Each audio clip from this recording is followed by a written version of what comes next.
Here's a story. You're born in the projects with a crack-addicted mom and a schizophrenic dad. At 16 years old, your guy friend invites you over where you're gang raped and recorded. You run away from home to live with your boyfriend. 4 kids and 2 baby fathers later, you can't seem to figure out relationships. Until one day, you meet a correctional officer who isn't just good to you, but he's good to your children as well. After 5 years into the relationship, he catches your teenage daughter alone and sexually assaults her. Police were called, detectives showed up, rape kits were performed, but the justice system fails you. After no real repercussions, you get in your car, drive 16 hours to his home, set it on fire with him still inside. Trappin Anonymous. What were you thinking? I'm gonna get that bitch. How long was the drive from where you were living to where his house was? 16 hours. Did you stop? I stopped twice. Did you sleep? Did you eat? No. To hear your child telling you they want to end their life because of a man that I trusted. Wow. I was engaged to marry. Cry, scream, want to end her life. It ain't no reconsidering. The detective asked me, is there anything else you would like to say? I say yes. What I destroyed can be replaced. What he took from my daughter could never be replaced. And that was my signed statement. What's good? My name is Chris Dowes. It's Trappin Anonymous. Welcome back. Welcome back. Shout out to everybody that's helping keeping the movement moving. We really do appreciate you. We have another special episode for you today. If you want to be a part of that Trappin Anonymous community, we are rolling out some new content. We have early releases to some episodes, so just be on the lookout for that. Follow me on that Instagram at Trappin Anonymous. If you're watching this and you just know you have a story that needs to be told, please do not hesitate. You can email me, trappinanonymous@gmail.com. or DM me. That's how we get all of our stories. I know y'all think I don't answer my DMs. I do answer my DMs. That's how we speak to everybody. Do remember that the stories that you hear reflect real life. They're here to educate, inform, and hopefully keep your little homie off the streets. This is Trappin Anonymous. My name is Chris Dowes. Let's get it. How are you? Hi. So I'd like to start with your name and why your story is important. My name is Margie. I do believe my story is important to help guide people in life, to let them know no matter what they experience, they can overcome it and become successful. How'd you grow up? Toxic, unhealthy, no trust. My father had a lot of mental health issues, very abusive to my mom. So there was no love in the home. There was no unity. And things spiraled down quickly. How was your mom? Confused. Didn't understand life. A mother that wanted to learn and wanted to do better, but she had no guidance. She had no direction. She had no one to be supportive of her. Any mental health issues or anything? I'm unsure if she had mental health issues, but I do know she was addicted to crack cocaine for many years. I didn't discover it till I was 7. You told me your dad hung your brother and your sister over a roof, tried to throw them. Yes. Going back then during that time, again, I wasn't aware my mother was doing crack cocaine. My father busted into the door. I remember screaming, crying, and him running out the door. I do remember emergency services coming, surrounding the building, putting like a tarp barrier onto the ground. I saw my mother screaming up, saying, "Don't drop them, don't drop my two youngest siblings." Being so young, I didn't understand the whole concept and details of what actually was going on. But what I do know is that I, the fire department made a decision to try to climb up, but he wound up pulling them back over the roof. Why do you do that? I do believe it probably was an episode of a mental health bipolar schizophrenic situation. Were your mom and dad together? Yes, they are married. What is it like growing up in that kind of a household where your mom is addicted to crack and your father is a bipolar schizophrenic? Unhealthy, a lot of abuse, a lot of dysfunction, a lot of unhealthiness. Say it.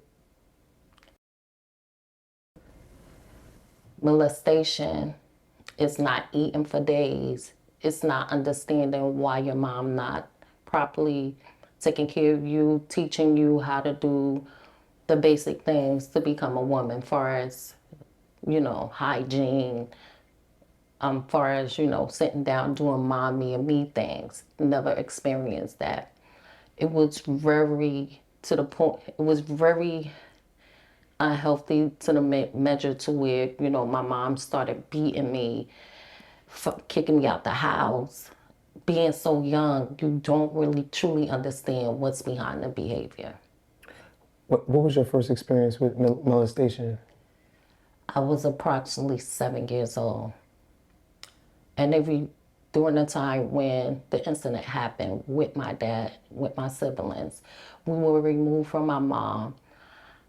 I was placed in a foster home in New Jersey where I was molested by a female orally. I remember when my foster mother came into the room and asked me why was my panties off.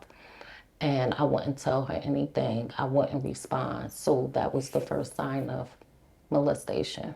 Did it happen again? No, not in that particular time. We stayed in foster care for about 2.5 years. My mother got custody of us again. We then resigned at a building in New Jersey. Once I got there, my older brother started sodomizing me, molesting me at the age, I want to say 10 to 11. Was this like regularly? It was when he got a chance to. I guess he was the older brother, so he knew what my mother addictions was, and I was too young to know during that time that was her addiction. I can recall one incident where I was in a bed with my sister, and he came into the room. He pulled out his private area. Just so happened before that episode took place, my mother walked into the room and kind of asked him what was he doing, and she must have been under the influence. So that incident didn't escalate. The following time is when I was in a home with him, and he put me on the floor, threw my legs up, and he penetrated me anally. And right after that, my mom walked in and he said, "Hurry up and get up and fix the couch." As if I was cleaning when I wasn't cleaning. I was trying to get myself together. Again, I was still too young to put the pieces together what was actually happening to me. What does this do to a child? So young, you have your first introduction to sex is a young woman performing oral, and then your next introduction to sex is your brother penetrating you anally. What does that do to a child? What did that do to your mind at that time, being so young? It confused me. It puts a child into a place to where they're trying to find out what's going on. For me, I can say I was confused and I felt numb. It's like putting a piece of ice on a burn to numb it. That's how it brings a lot of unhealthy trust. And it makes the child believe that everyone will hurt them. And that's what it did to me. It shut me down. It shut down the emotional aspect of development. Was he trying to do this vaginally, or every time he did it, it was anally? I guess whatever he felt like. How old was he? He had to be like 25 during that time. Oh my goodness. Do you have a relationship with him today? I don't claim him. Okay.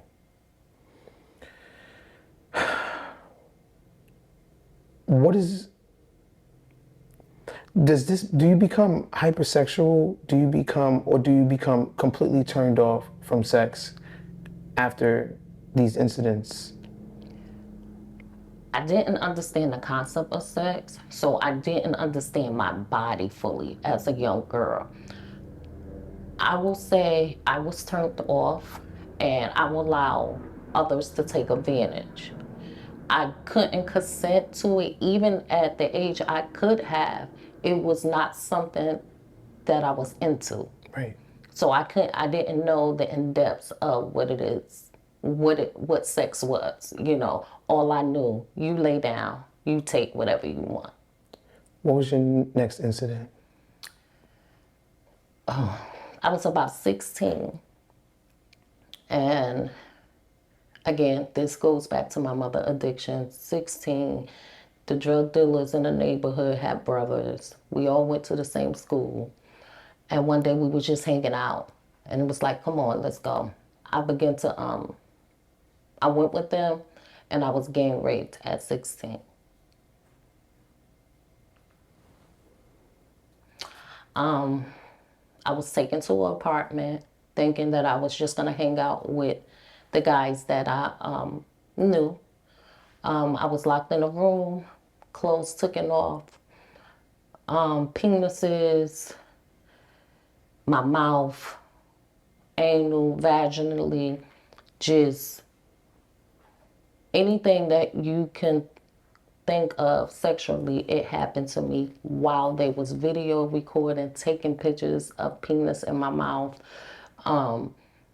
It went to the point where they held my legs up and let one of the younger guys, it was about, to my recollection, it was about 3 at first, and then out of the blue, it was like 5 more. One held my legs up. I mean, it was painful, hurtful, and right after that whole ordeal, before I can even make it home, it was pictures and everything in the hood. And it got to my mom, and my mom kind of just dusted off. And I told her, Mom, I was raped, and she didn't believe me.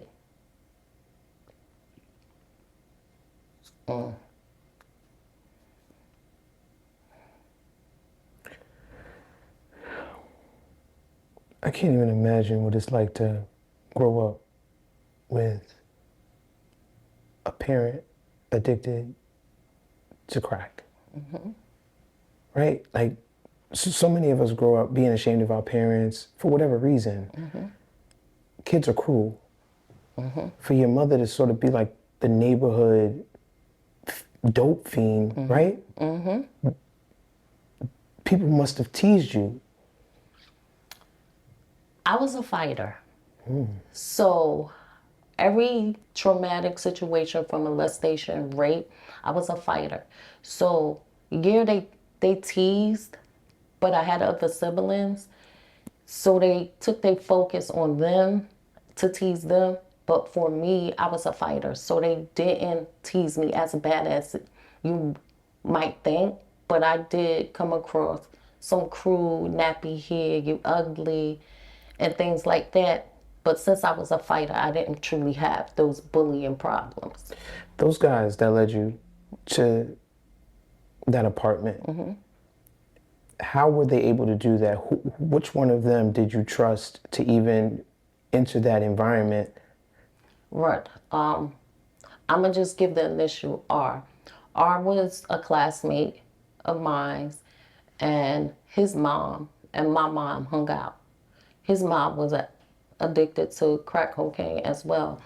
So I didn't have no reason not to trust them because we were from 6th, 7th, and 8th grade. We was fine, cool. So that's what led me to say, oh, come on, we can hang out. Because we did it a few times. We, far as hanging out, communicating, just kids on the block, hanging out. Mama's out there getting high, so we just chilling. We got to make our own fun. So that's how I was able to be led to the apartment. All of these incidences of rape, were you ever in a situation from the age, 0 to 16, did you ever have sex willingly? No. Every time you had sex, your experience was someone robbing you. Yes. The kind of relationship you would later develop with sex when this is sort of how it is. Yes, it was tough. I didn't know what my body was for. I didn't know the use of it. I didn't know how to use it properly in a sense. When I finally consented to have sex, I was 18. I conceived my first child. I didn't know what to do, because it was taken. So thank God the individual understood my journey. And he kind of just showed me this is what you should feel during this performance or this position. This is how you're supposed to. How old was he? Me and him was the same age, my child's father. Okay, so really quickly, I want to go back to 16 because you have 16 to 18. What happens? Your mother doesn't believe you. You have all of these pictures and images going around the neighborhood. What do you do next? I run away. Where do you go? To my son's father, my oldest son father. I moved in with his family. How did you meet him? He was in the neighborhood? He was in a neighborhood, East Bronx. We don't leave it like that. I braid hair. I developed a skill of doing hair. I braided his hair, and then his mom saw it. His mom then in turn wanted me to do his little sister hair. So that's how I connected with him. Nice. So this becomes sort of your safe haven. Yes. Y'all eventually get together, have a child. Yes. It works out. For a few years. For a few years, things was peaceful in my life. I would say I was happy, and I learned what a family foundation should look like. Okay. Is the relationship tumultuous? Do y'all sort of like argue a lot, fight a lot, physical abuse? Yes. So with that, after having my first son, I found out that his mother was what you call a loan shark. She was heavy in cocaine. I did not find that out until I was in too deep with her son. Love. First love, in too deep. First time he hit me, I was 17, my 17th birthday. He hit me because his mom bought me a gift. And I guess he felt like his mom shouldn't have did that for me. So that was the first time he showed the sign of it. At what point do you eventually break up? I was 27 years old. Wow. 27. It's like 10 years of y'all. Would you say it was all bad or was... No. Okay. I developed the understanding of becoming a woman. That was my first taste of love, I'm not going to say it was true love, but the first taste of stable liability, understanding, cooking, cleaning, how to be an amazing mom, Yeah. I mean, even at 18, you're still a kid. Mm-hmm. Raising a kid. Yes, absolutely. Did you ever get addicted to drugs? I never touched drugs. I smoked weed for 2 years of my life. 2 years. I never touched drugs because this might make you chuckle a little bit, but I always felt I was pretty on the flesh.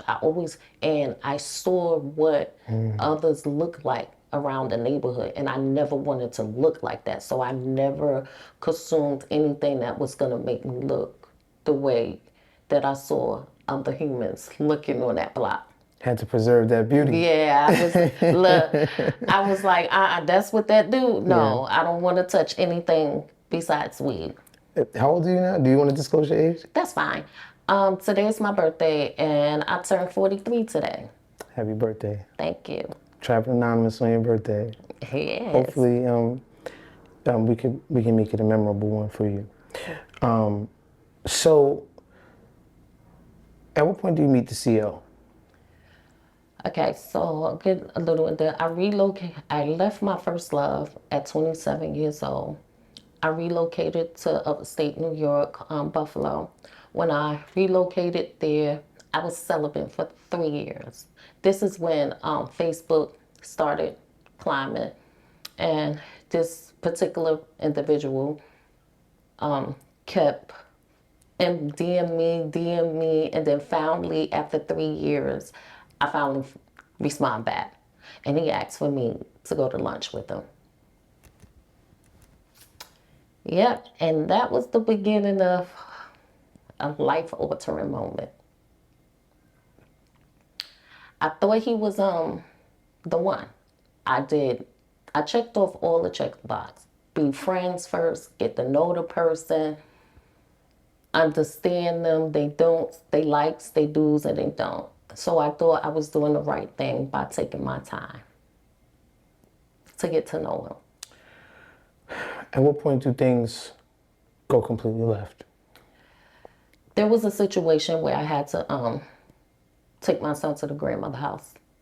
And now... Is this a son with the same guy from before? Prior, yes. Okay. So how many kids did you have with him? I have 3 with him. Oh, okay. I have 3. 3 kids. My first 3 older children is by the same person. Got you. And you have more children? I have 4 children in total. Okay. Sorry. Okay. So with that being said, by that time I had to take my son to his grandma's house. We was in a relationship for about 4 years now. It's 4 years. I trusted him, didn't think nothing of it. You know, my oldest daughter had a baby, so I didn't want to leave her alone. At what age? She was 15 when she had her first. I just said, hey, watch the house while I go make this move. Was this your first time leaving him with her? No, actually, I told him to check the house. I never told him to go into my home.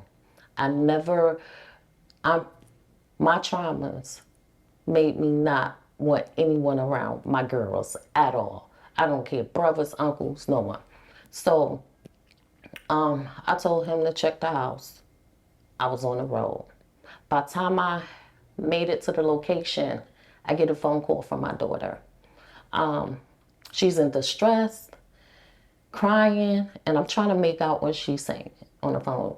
And what I can make out over the phone is that the CO did something to her. So I want you to keep in mind that I drove 8 hours, get there, and got to turn right back around to drive 8 hours to get to my baby. Wow. I made it home. We have social workers, detectives, law enforcement, all through my house. She calls the police? Yes, she calls the police. But I was away, so therefore, by the time I arrived, after the incident, detectives and everything already there, assessed the situation. She stayed on the phone with me, let me know what was going on during that time. When I arrived, the officers, child protective services, everybody is in the house. They asking me questions. Where were you? What went on? And my words to them is that I never got an inkling that individual will violate my child. Never saw no sign. I mean, everything that a man can do for a wife, he did. Were they upset that you left a 15-year-old home alone? Where we was living during that time, she's considered grown once she have a baby. That was the law there. So Wow, I never heard that. once she conceived, I'm no longer, yes, legally, I'm still responsible.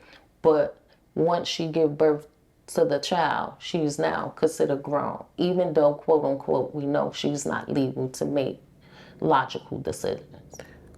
What did he actually do to her? Oh, she had my grandbaby in her arms.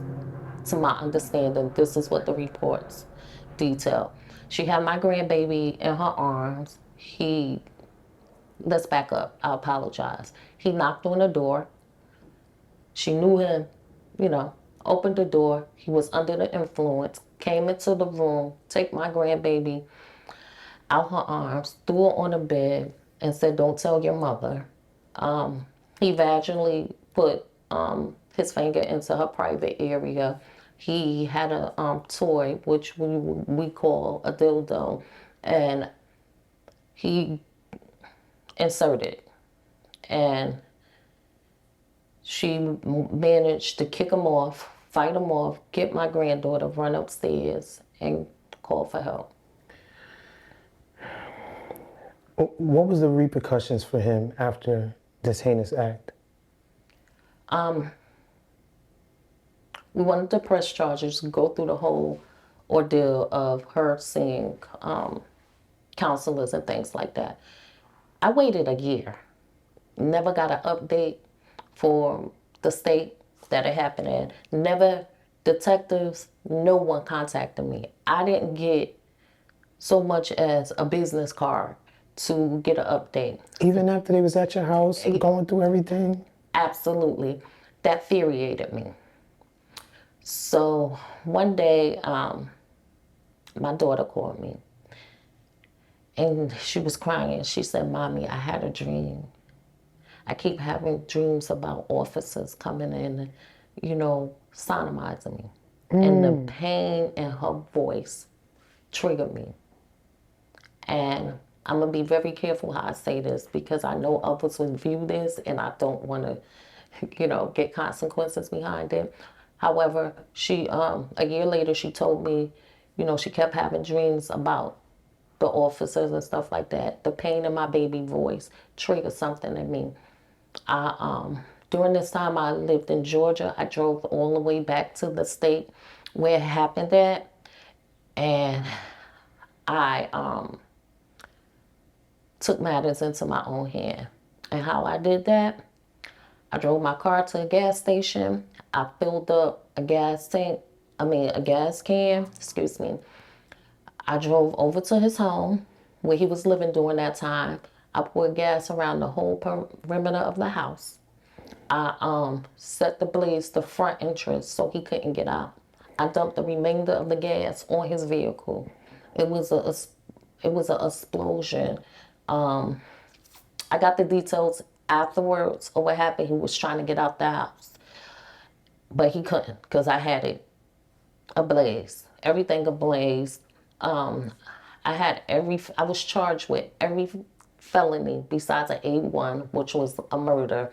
I had a B felony, a C, every felony on the book for arson. I had second degree arson as well. That was his consequences. I gave the law time to take care of it, a whole year, and they did nothing. So me as a mom, I was tired. And knowing what I've been through growing up, and I remember giving birth to her, holding her up and said, "Mommy will always protect you." And that's what I did. I was facing 5 to 15 years. I have so many questions. What were you thinking? I'm going to get that bitch. How long was the drive from where you were living to where his house was? 16 hours. You got in the car by yourself. You drove 16 hours. Did you stop? Did you, like, I stopped twice. did you sleep? Did you eat? No. Because in my mind, that would be enough time to, like, reconsider it, think about it, be like, you know what, this ain't worth it. To hear your child telling you they want to end their life because of a man that I trusted. Wow. I was engaged to marry. Cry, scream, want to end her life. It ain't no reconsidering. Wow. So you wouldn't say you blacked out.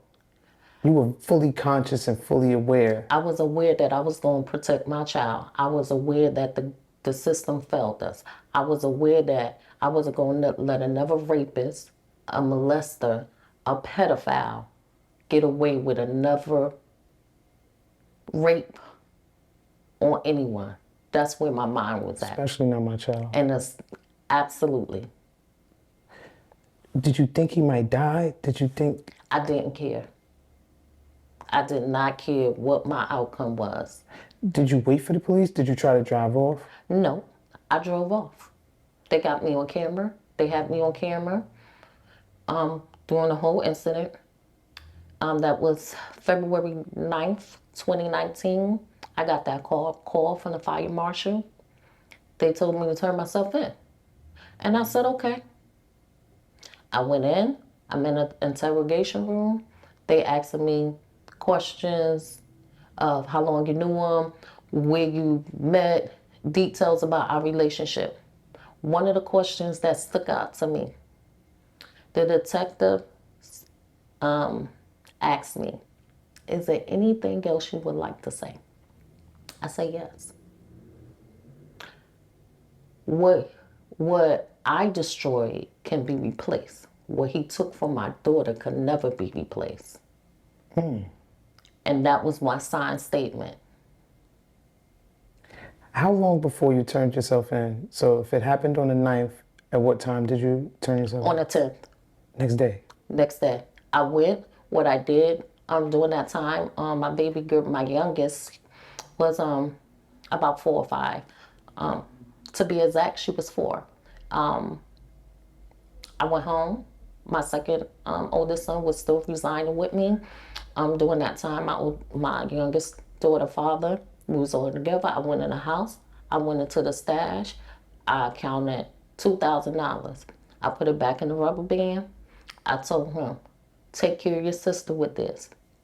Her dad will be home at this time, and he's going to take care of the rest. You snapped.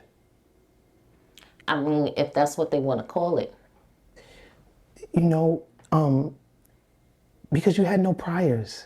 No. Yeah, you were a fighter growing up, but you weren't a criminal. No. You protected yourself. You defended yourself. You weren't this career criminal that is now burning down this guy's crib because of a love, rage, or whatever the case may be. No, that wasn't the case. I can let a relationship go. A man is replaceable. That's right. But again, what he took from not only my daughter, but to come into my home for 5 years and be there like you want to build a family. In my mind, he was watching my daughter. So now it's not you and I, we together, or I love you. It's you the molester, you the predator. And I couldn't protect myself when I was young, you know. So I think that could be a form of snapping. Wow. How long did they hold you for? I was in custody for 7 hours. They let you go? They let me go. How? Previously, because it was a year, go back, it was a year. I told the judge when I went to arraignment, she said to me, you cannot take the law into your own hand. You got to let us handle it. I said, I gave y'all a year. I gave y'all a year to do what y'all needed to do. The reason why I got out in 7 hours, everything I said in my statement was true. They did their investigation to determine what my daughter stated was true. Every evidence, everything they had, it turned out to be true. They also asked me, what did I do with the lighter? What did I do with the gas can? I said I left it right there for y'all to get my fingerprints. Then the judge said, the first arraignment judge said she didn't want my case. They took it over to Supreme Court because he is CO, and during that time I was a federal security officer. So they took it higher. Once they did, I guess in a mix of what they was doing investigating, they said they're gonna let me go on rest. They let me out. And my daughter father came to get me. My youngest daughter father came to get me, and I was on probation for 1 year. Unsupervised. A slap on the wrist. Absolutely. But it doesn't compare to the. What I lost. And they didn't even pursue him. He didn't even get charged. Later down the line, they took his credentials. I do believe. Wow. The last thing I followed up on, I do believe they took his credentials. He couldn't hold a gun or any of that anymore. And that's the last I heard of it. And then about, I want to say about last year, I heard he had a stroke. God don't like ugly. No. Did you ever feel like, damn, I'm gonna be away from my kids for a long time? Like after you had already did what you did? No. In my mind, I was getting another rapist off the street. And if I would have went into incarceration, I would have continued writing. I would have got a book published. I would have just used that time to continue to heal and understand that those sick individuals that's in this world, I can't get them all, but I could damn sure make people aware. Like a superhero that you never had. Absolutely. Were there any contact? Did you see him in court? Did he show up to court? They kept us separated due to the severity of the case. So you never spoke to him again? No. Even till this day? To this day, no. I wish him well because I know God gonna cover me. What is your relationship like with your daughter now? Strained. We don't speak. I don't get to see my granddaughter anymore. I did tell her, it's not my fault that this happened, but I did protect you. I did do something my mom didn't do for me. So if she get to see this and watch this, I want her to understand that it wasn't my fault and allow me to come back into your life for us to continue to grow where we didn't have time to grow previously. I just want her to come around to say, okay, Mom, I forgive you. But it's going to have to be on her time. It's going to have to be when she's ready. Because again, I understand the damage that molestation and rape do to a kid. So she blames you? Absolutely. And never wants to talk to you again? At this point, that's what I can make of it. If you could go back in time and do anything differently? As far as what? What would it be? My life? I will say, I wish my mother would have kept me. No. I wish my foster parents, even though I experienced something, would have adopted me. And if I had to do anything over in my life, I would just say I would have trust me more. Trust myself to make better decisions. Why would you wish that they adopted you? Because I felt like I got cheated out of life when the system gave me back to a mom that they knew wasn't capable of raising me. What would you tell your younger self? To be brave. To be brave and understand that people choices and their thoughts don't inflict on yourself. Because you can't control no one else's actions. This is Trappin Anonymous. My name is Christels. Let's get it.